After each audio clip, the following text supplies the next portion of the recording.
जब आप किसी को पूरे शिद्दत से चाहो तो पूरी कायनात उससे मिलाने में आपको जुट जाती है। ओम शांति ओम फिल्म का यह डायलॉग पूरी तरीके से इस कहानी पर सटीक बैठता है। आज की सच्ची घटना उत्तर प्रदेश के अलीगढ़ स्थित शासनी गेट थाना क्षेत्र की है। एक लड़की जो अपने भविष्य को संवारने के लिए घर से निकली थी और कोचिंग गई थी, कोचिंग पढ़ने के उद्देश्य से, जहां पे कि आमतौर पे वो रोज जाया करती थी और समय से लौट के वो आ भी जाती थी। लेकिन उस दिन पता नहीं क्या हुआ, वो कोचिंग गई तो ठीक, लेकिन लौट कर वापस अपने घर नहीं आती है। घर वालों को इस बात की चिंता होने लगती है कि अभी तक बेटी की मौजूदगी वापस घर में क्यों नहीं हुई। एक निर्धारित समय तक इंतजार किया जाता है, वेट किया जाता है, लेकिन उस समय तक भी जब उनकी बेटी वापस पढ़ के ट्यूशन से, कोचिंग से घर नहीं आती है, तो घर वाले की चिंता बढ़ना स्वाभाविक है। वो लोग इधर उधर खोजने लगते हैं, लड़की के दोस्तों से बातचीत करते हैं।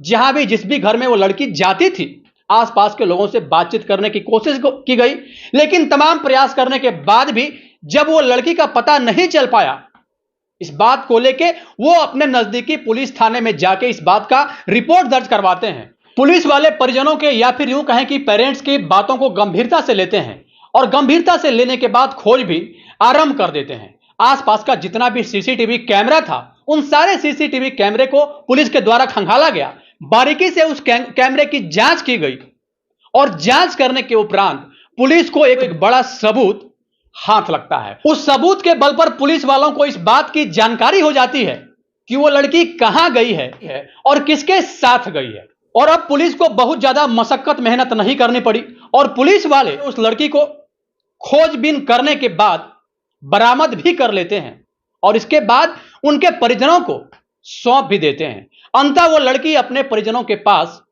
चली जाती है। अब जैसे ही वो लड़की अपने परिवार के पास गई तो लड़की के पिता अपने लड़की के साथ मिलकर नजदीकी पुलिस स्टेशन में एक एफआईआर दर्ज करा देते हैं और उस एफआईआर में उस लड़के के विरुद्ध अपहरण की धाराओं में, बलात्कार की धाराओं में, साथ ही पॉक्सो एक्ट की धाराओं में, ये संगीन जो धारा होता है, इन धाराओं में उसके विरुद्ध लड़की के पिता के द्वारा एक एफआईआर दर्ज कराया है।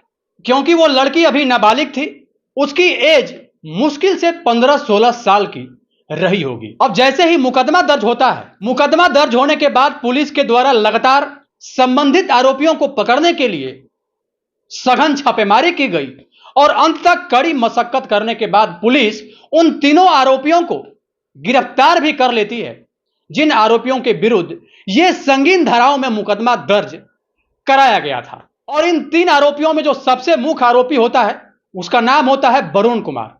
और वरुण कुमार के साथ इनके जो दोस्त थे, वो भी इन सारे घटना में इन्वॉल्व तो नहीं थे, लेकिन इनकी भी संलिप्तता पाई गई थी और इस बेस पे इन तीनों की गिरफ्तारी होती है। और गिरफ्तार करने के बाद इन तीनों को तत्काल पुलिस के द्वारा जेल भेज दिया जाता है। और अब इन तीनों के परिजन अपने बेटे को बचाने के लिए लगातार प्रयास कर रहे थे, उन लड़की वालों से भी बातचीत करने की कोशिश कर रहे थे, लेकिन इसका कोई भी फायदा नहीं निकलता है। परिजनों का सारा मेहनत व्यर्थ जाता है। अब आखिरकार जब मामला अदालत में पहुंचता है तो एक समय वो भी आता है जब निचली अदालत के द्वारा इन तीनों की जमानत खारिज कर दी जाती है। और अब जब निचली अदालत के द्वारा इन तीनों की जमानत खारिज कर दी जाती है, इसके बाद यह मामला सीधा हाई कोर्ट पहुंचता है और आखिरकार 1 से 1.5 साल के बाद वो समय भी आ जाता है जब हाई कोर्ट इन तीनों के जमानत के अर्जी को स्वीकार कर लेता है और इन तीनों को जमानत पे जेल से छोड़ने की अनुमति भी दे देता है। अब जेल से छूटने के बाद जो 2 लड़के थे वो तो अपने अपने घर चले गए, लेकिन जो मुख्य आरोपी वरुण था, उसको अपने घर जाना चाहिए था, अपने पेरेंट्स के पास जाना चाहिए था, क्योंकि एक लंबे समय के बाद वो जेल से छूटकर वापस आया था। लेकिन वो घर नहीं जाता है, वो सीधा पहुंच जाता है उस लड़की के घर पर, जिस लड़की और जिस लड़की के परिजनों के द्वारा उसके ऊपर बलात्कार, अपहरण, साथ ही पॉक्सो एक्ट के धाराओं में मुकदमा दर्ज कराया गया था। वह उस लड़की के घर पर सीधा पहुंचता है। उस लड़की का नाम था खुशी पाठक और उसके घर पर पहुंचने के बाद जोर जोर से चिल्लाकर कहने लगता है, खुशी मैं आ गया हूं, मैं तुमसे शादी करना चाहता हूं। अब इतना सुनते ही जो घर वाले थे पूरी तरीके से बौखला गए और उस लड़के के साथ बाहर निकलकर मारपीट करने लगे। जब लड़की के घर वालों के द्वारा, या फिर यूं कहें कि जब खुशी पाठक के घर वालों के द्वारा उस लड़के वरुण के साथ मारपीट किया जा रहा था, तो उसको मारपीट करते देख गांव वाले भी उस घटना स्थल पर पहुंच जाते हैं। और उन गांव वालों में कुछ युवा भी थे और उन युवाओं ने उस लड़के को पहले तो उसका हाथ और पैर रस्सी से बांधा एक पेड़ के सहारे। मतलब अब तक जो कि सिर्फ और सिर्फ उसके घर वाले पीट रहे थे, लड़की के घर वाले उस लड़के वरुण को पीटने का काम कर रहे थे, अब जैसे ही गांव वालों के साथ कुछ युवाओं की टोली वहां पर पहुंचती है, तब उन युवाओं के द्वारा भी उस लड़के को पीटने का काम लगातार किया जाने लगा। अब इसी तरह जब उस लड़के की पिटाई हो रही थी, बार बार वो लड़का यही बोल रहा था कि खुशी तुम बाहर निकलो, मैं तुमसे शादी करना चाहता हूं। खुशी तुम बाहर निकलो, मैं तुमसे शादी करना चाहता हूं। लगातार उसके मुंह से सिर्फ और सिर्फ यही बात निकल रहा था। अब इसी बीच उस गांव वालों के बीच में ही कुछ जो बुजुर्ग थे, बुजुर्गों के द्वारा यह पूछा गया कि बेटा तुम चाहते क्या हो? इतने दिन बाद जब तुम जेल से छूटे तो अपने घर नहीं गए और उसी लड़की के घर पर आ गए जिस लड़की के द्वारा तुम्हारे ऊपर इस तरह के संगीन अपराध में मुकदमा दर्ज कराया गया है, तुम्हें शर्म नहीं आती?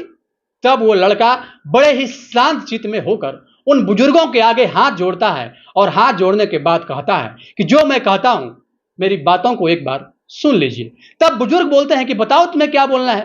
तब वो लड़का बोलता है कि मैं खुशी से प्यार करता हूं, खुशी से ही शादी करूंगा। उसकी इस बातों को सुनने के बाद बुजुर्गों को भी लगा कि कहीं ये पागल तो नहीं हो गया है। इतने दिनों तक, 1.5-2 साल तक ये जेल में रहा और जेल से आने के बाद इसको सुधरना चाहिए, लेकिन ये सुधरने के बजाय अपने जिद पे अड़ गया है कि वो उसी लड़की से शादी करेगा जिस लड़की के द्वारा इसके ऊपर तमाम तरह के संगीन आरोप लगाकर इसे जेल भेजा गया था। बुजुर्गों के द्वारा उस लड़की को बुलाया गया और बुलाने के बाद उस लड़की से पूछा गया कि आखिर तुम क्या चाहती हो? क्योंकि ये लड़का इस जिद पे अड़ गया है कि ये तुमसे शादी ही करेगा, तो तुम क्या चाहती हो? इसके बाद उस लड़की खुशी पाठक के द्वारा इतने लोगों की मौजूदगी में जो बात कही गई वो वाकई आश्चर्यजनक था। उनकी बातों को सुनने के बाद पूरी तरीके से लोग शौक में पड़ गए कि आखिर ये लड़की कैसे बोल रही है। दरअसल उस लड़की ने साफ साफ कहा कि वरुण से मैं भी प्यार करती हूं। इतना बोलना था। अब जितने भी लोगों की वहां पे मौजूदगी थी, सब लोग अवाक रह जाते हैं कि आखिर ये लड़की कैसे बोल रही है और क्या बोल रही है।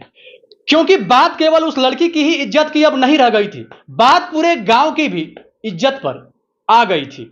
आखिरकार जब उस लड़की के द्वारा यह कहा गया कि मैं भी वरुण से शादी करना, तब उसके घर वाले पूरी तरीके से हैरान हो जाते हैं और उस लड़की को समझाने बुझाने की कोशिश करने लगते हैं, लेकिन वह लड़की अपने जिद पर पूरी तरीके से अड़ जाती है और कहती है कि मैं शादी करूंगी तो वरुण से ही करूंगी। अब सबसे बड़ी आश्चर्य वाली बात यह थी कि आखिर जब वरुण जेल में था तो जेल में रहते हुए इस लड़की से कैसे प्यार हो गया। सवाल यह भी उठता है कि अगर इन दोनों में प्यार पहले था तो उस लड़की के द्वारा उस लड़के को जेल क्यों भेजा गया। तमाम तरह के कई सवाल वहां मौजूद लोगों को परेशान कर रहा था। सब लोग इस बात को लेकर अवाक थे। सब लोग ये सोच कर भी सोच नहीं पा रहे थे कि आखिर पूरा मामला क्या है।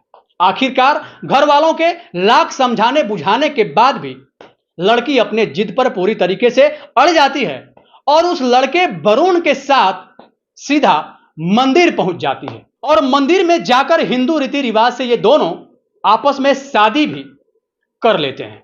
और इसी बीच जब पत्रकार और मीडिया बंधुओं के द्वारा उन दोनों से सवाल किया गया तो कहानी पूरी तरीके से उल्टी पाई जाती है। दरअसल मामला कुछ ऐसा था कि वरुण और खुशी पाठक 2019 से ही ये दोनों उसी कोचिंग में पढ़ने जाते थे और पढ़ने जाते रहने के क्रम में ही इन दोनों में दोस्ती होती है और इन दोनों की दोस्ती धीरे धीरे अब प्यार में बदल जाती है। अब जब ये दोनों एक दूसरे के प्यार में पड़ जाते हैं तो इन दोनों का मिलना जुलना भी लगातार शुरू हो जाता है। दोनों छुप छुप कर एक दूसरे के साथ लगातार मिलते जुलते हैं और धीरे धीरे इस बात का पता, इस बात की जानकारी लड़की के परिजनों को हो जाती है। खास करके जब इस बात की जानकारी लड़की के पिता को होती है तो लड़की के पिता अच्छे खासे नाराज हो जाते हैं और नाराज होने के बाद अपनी बेटी खुशी पाठक से कहते हैं कि तुम किसी भी हाल में आज के बाद वरुण से नहीं मिलोगी। जब लड़की के पिता के द्वारा मना करने के बाद भी खुशी लगातार उस लड़के से मिलती रहती है, तब आखिरकार खुशी के पिता के द्वारा यह कहा जाता है कि खुशी, अगर तुम अभी भी उस लड़के से मिलना जारी रखी हो और आगे भी रखोगी तो मैं एक दिन जहर खा के खुद को खत्म कर लूंगा। आखिरकार खुशी को अपने पिता की बात माननी पड़ी और अपने पिता के जिद के आगे उस लड़की को मजबूर होना पड़ा और धीरे धीरे उस लड़के से दूरी भी बनानी पड़ी। लेकिन कहा गया है ना कि प्यार करने वाले को दुनिया जब जब तड़पाएगी तो मोहब्बत बढ़ती जाएगी, और ठीक यही चीज इन दोनों के भी साथ हुआ। आरंभ में इन दोनों का थोड़ा सा मिलना जुलना कम हुआ, लेकिन अब धीरे धीरे इन दोनों की दूरियां अब नजदीकियों में बदलने लगी और एक समय ऐसा भी आ गया जब ये दोनों एक दूसरे से मिलने के लिए पूरी तरीके से व्याकुल हो उठे। अभी तक जो कि इन दोनों का मिलना जुलना कुछ दिन से बंद हो गया था, अब फिर से इन दोनों का मिलना जुलना लगातार चलने लगा। चोरी छिपे जहां भी, जब भी, जैसे भी मौका मिलता, ये दोनों एक दूसरे के साथ मिलते जुलते और मिलने जुलने के बाद घंटों एक दूसरे के हाथों में हाथ डालकर बातें करते रहते। अब जब इन दोनों को लग गया कि कुछ भी हो जाए, इन दोनों के घर वाले इन दोनों की शादी को लेकर तैयार नहीं होंगे, तो धीरे धीरे ये दोनों एक खतरनाक प्लान तैयार कर लेते हैं। और एक दिन जब वो लड़की ट्यूशन पढ़ने जाती है, उसके पहले उस लड़के से कहती है कि मुझे हर हाल में अब तुम्हारे साथ रहना है, क्योंकि अब मुझे अपने ही घर में घुटन सी महसूस हो रही है।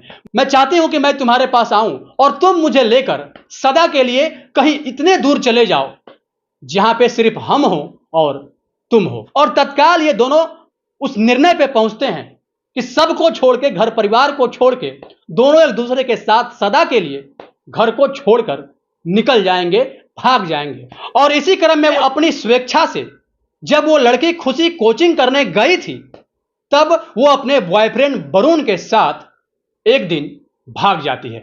क्योंकि जब वो लड़की अपने घर से भागी थी तब वो नाबालिग थी और पुलिस वालों के द्वारा जैसे ही इन दोनों को पकड़ा गया तो उस लड़के को तत्काल तो जेल भेज दिया गया। क्योंकि लड़की नाबालिग थी, मामला नाबालिग का था, तो इन दोनों की शादी का तो कोई सवाल ही नहीं उठ रहा था उस समय। इसलिए लड़की को उसके घर वालों को सुपुर्द कर दिया गया और लड़के के साथ, मतलब वरुण के साथ, जो अन्य दो और लोग थे जो इन दोनों की भागने में मदद किए थे, इन तीनों को पुलिस के द्वारा जेल भेज दिया गया। और लड़की के घर जाने के बाद लड़की के घर वालों के द्वारा लड़के के ऊपर दबाव बनाया गया और यह कहा गया कि कोर्ट में तुम्हें इस बात को कहना है कि इन तीनों के द्वारा तुम्हारे साथ जबरन करने का प्रयास किया गया है। अब वो लड़की अपने घर वालों की बात के आगे झुक जाती है, मजबूर हो जाती है और मजबूर होने के बाद लड़की इन तीनों के विरुद्ध पॉक्सो एक्ट जैसे संगीन धाराओं में मुकदमा दर्ज कराती है।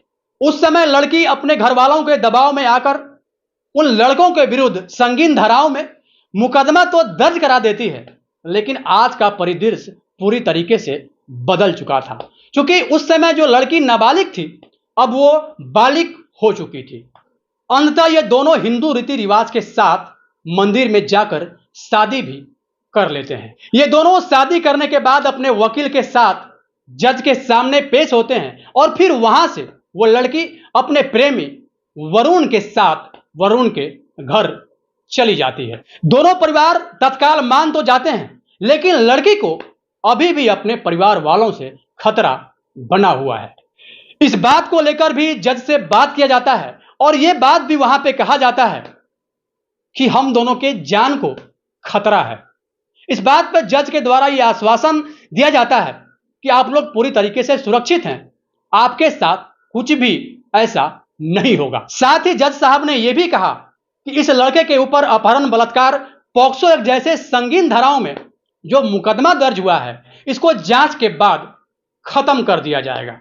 दोस्तों, सही कहा है किसी ने, जब दो प्यार करने वाले पूरी ईमानदारी के साथ एक दूसरे के साथ खड़े हों तो दुनिया की कोई भी ताकत, दुनिया की कोई भी पावर इन दोनों को अलग नहीं कर सकती है। और इस कहानी ने भी आज यही साबित किया है। वरुण और खुशी पाठक दोनों खुशी खुशी एक साथ रह रहे हैं। वरुण के घरवाले ने खुशी पाठक को अपने बहू के रूप में बहुत पहले ही स्वीकार कर लिया था और आज भी खुशी अपने बहू के फर्ज को वरुण के घर में रहते हुए बड़े ही सहजता के साथ निर्वहन कर रही है।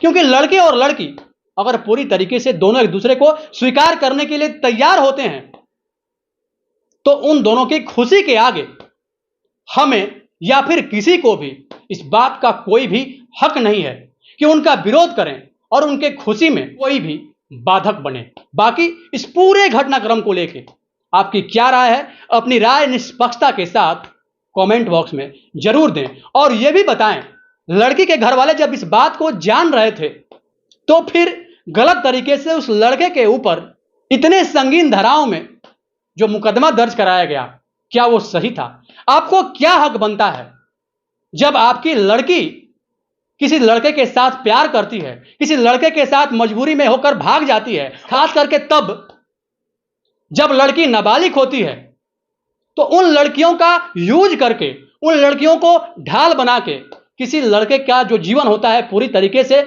लड़की के घर वालों के द्वारा तबाह और बर्बाद कर दिया जाता है। कहा गया है ना कि 100 दोषी छूट जाएं लेकिन एक निर्दोष किसी हाल में नहीं फंसना चाहिए।